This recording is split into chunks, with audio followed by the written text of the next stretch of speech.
नमस्कार मित्रांनो, मी Nilesh Kumar Diwekar, financial consultant. आजचा व्हिडिओ खास ह्यासाठी बनवलेला आहे की मेडिक्लेम मधील क्लेम रिजेक्ट झाल्यावर काय केल्यामुळे तो क्लेम आपला अप्रूव्ह होऊ शकतो, पास होऊ शकतो।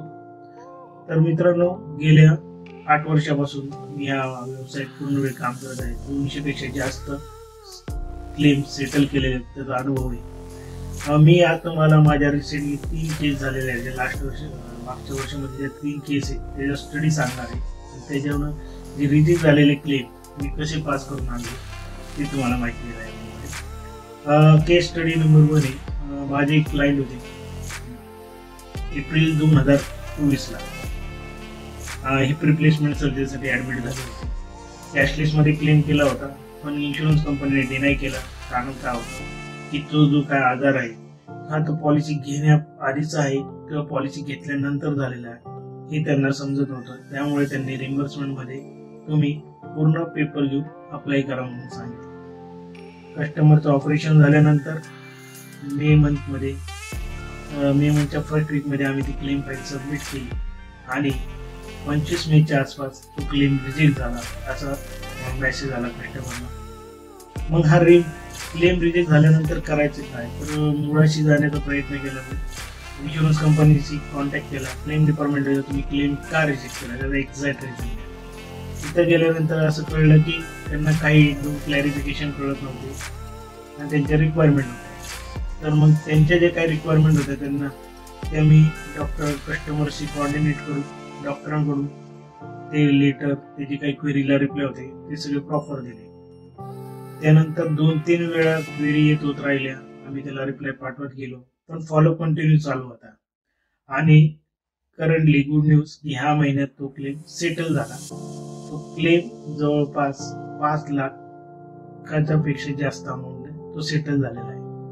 हा एक केस स्टडी होता। तर ह्याच्यामध्ये महत्वाच्या गोष्टी मला अनुभव आल्या की एकतर तुमच्याकडे प्रॉपर कम्युनिकेशन पाहिजे, डॉक्युमेंट पाहिजे आणि फॉलोअप पाहिजे।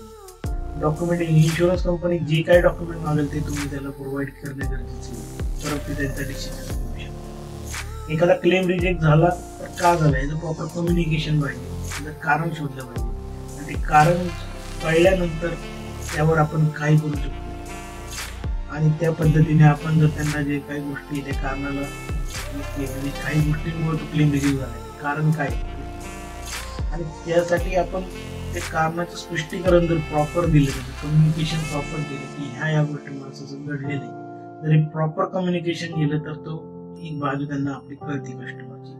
कारण काय होते, क्लेम सेटलमेंट करणारी व्यक्ती हेड ऑफिसला असते, तो डॉक्टर असतो तिथं बसलेला असतो आणि इन्शुरन्स कंपनी कस्टमरकडचे डॉक्युमेंट त्याला पाठवणार असते, त्याला पेशंटची एक्झॅक्ट परिस्थिती काय आहे तर ते कम्युनिकेशन प्रॉपर होणं खूप गरजेचं। आणि तिसरं म्हणजे फॉलोअप खूप घ्यावा लागतो, सारखा फॉलोअप घ्यावा लागतो। ॲज अ कस्टमर म्हणून तुम्ही तुमच्या ॲडवायझरला किंवा कंपनीला फॉलोअप काम करू शकतो। त्याला पण वाटते की बाबा ही काहीतरी सॅटिस्फाईड आन्सर कस्टमरला मिळेल। आणि चौथं गोष्ट म्हणजे आपण पाहिलं की एक तर तुमच्याकडं प्रॉपर कम्युनिकेशन झालेलं पाहिजे, डॉक्युमेंटेशन पाहिजे, फॉलोअप पाहिजे आणि चौथी गोष्ट म्हणजे ॲडवायझर नॉलेजेबल पाहिजे, ज्याला या प्रत्येक गोष्टीचं ज्ञान आहे किंवा त्यांनी कशामुळे क्लेम अडकलाय, काय झालंय ह्याला उत्तर देण्यासाठी त्याच्याकडे जर एक्सपिरियन्स असेल तर तो तुमचा क्लेम आरामशीर तो मिळून देण्यात तुम्हाला मदत करू शकतो। तर अशा प्रकारे जो एक क्लेम होता एप्रिल 2024 पासून पेंडिंग होता, तो ह्या जुलैमध्ये म्हणजे 3-3.5 महिन्यानंतर सेटल झालेला आहे। केस नंबर 2 ही कस्टमरची जुलै 2023 ला क्लेम कॅशलेस डिनाय झाला होता। त्यावेळी पण सेम रिझन की आजार हा पॉलिसी घ्यायच्या आधीचा आहे का नंतर झालेला हे कळत नाही।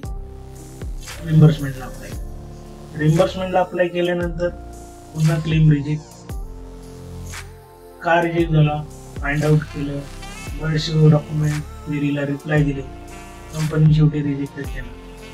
शेवटी आम्ही ऑम्बुड्समॅनकडे गेलो, विमा लोकपालकडे, आणि तिथून विमा लोकपालने इन्शुरन्स कंपनीला विचारणा केली आणि कशामुळे झाले आणि शेवटी इन्शुरन्स कंपनीचा कस्टमरला फोन गेला आणि तो क्लेम सेटल झाला। जो क्लेम होता सप्टेंबर 2023 चा तो जुलै 2023 मध्ये सेटल झाला. तब्बल 10 महिन्यानंतर सेटल झाला. पण त्यासाठी पण महत्वाचं आहे फॉलोअप, कम्युनिकेशन आणि ऍडवायझर नॉलेजेबल पाहिजे, जो तुम्हाला याच्यात मदत करू शकतो. तिसरी केस. या केसमध्ये असं झालं की क्लेम तर पास झाला होता. क्लेम होता 6,05,000. इन्शुरन्स कंपनीने फक्त 5 लाखच क्लेम सेटल केला. अप्रुव्हल मध्ये सुद्धा 5,99,000 अमाऊंट होती. पण इन्शुरन्स कंपनी 99,000 क्लेम दिला नाही. का तर 5 लाखाची पॉलिसी 9,000चा क्लेम दिला नाही. पण ती पॉलिसी 4 वर्ष असल्यामुळे त्याच्यामध्ये नो क्लेम बोनस जमा झालेला होता. 5 लाखाची पॉलिसी जवळपास 7.5 लाख झाली.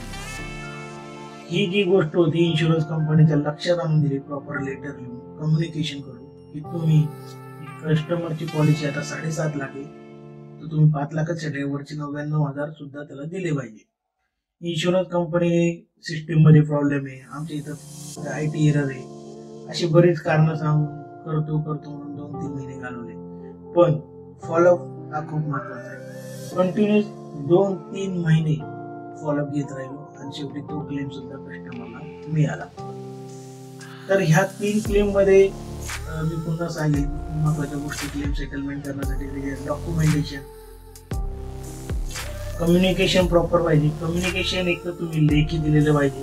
तुम्ही कुठल्याही इन्शुरन्स कंपनी तुम्हाला एखादी क्वेरी दिली किंवा रिजेक्ट झालं, तुम्ही त्याला प्रॉपर लेखीमध्ये कारण विचारलं पाहिजे. तुम्ही मेल मध्ये द्या, मेल करा त्याला प्रॉपर, किंवा जर तुम्ही हँडरायटिंग मध्ये लेटर आहे त्याची एक्नॉलेजमेंट. कारण कंपनी ज्यावेळेस तुम्हाला रायटिंग मध्ये असेल तर उत्तर देण्यास मान्य राहते. जर तुम्ही तोंडी फोनवर विचारलं किंवा तिथं जाऊन तोंडी विचारलं तर कोणी रिस्पॉन्स देत नाही प्रॉपर, किंवा त्यांच्याकडे भरपूर काम असतात आणि ते विसरून जातात. तर फॉलोअप, कम्युनिकेशन, डॉक्युमेंटेशन प्रॉपर पाहिजे. आणि महत्वाचा तुमचा ऍडवायझर हा पाहिजेच, तो नॉलेजेबल असला पाहिजे. कारण त्याला त्यातला एक्सपिरियन्स असेल तर तो ऑब्जेक्शनच्या मुळाशी जाऊन तो क्लिअर करेल.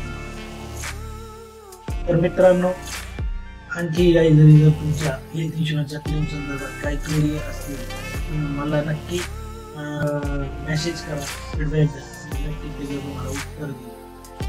आणि जर तुमचे असे काही क्लेम अडकलेले असतील तर मी नक्की तुम्हाला मदत करेन. 100% शुअरिटी नाही, कारण कंपनीचे काही नियम अटी असतात. त्या नियम अटीमध्ये जर क्लेम बसते पण कंपनीने रिजेक्ट केलेला आहे किंवा डिडक्शन जास्त केलं तर आपण नक्की तो क्लेम मिळवून देण्यासाठी. थँक्यू.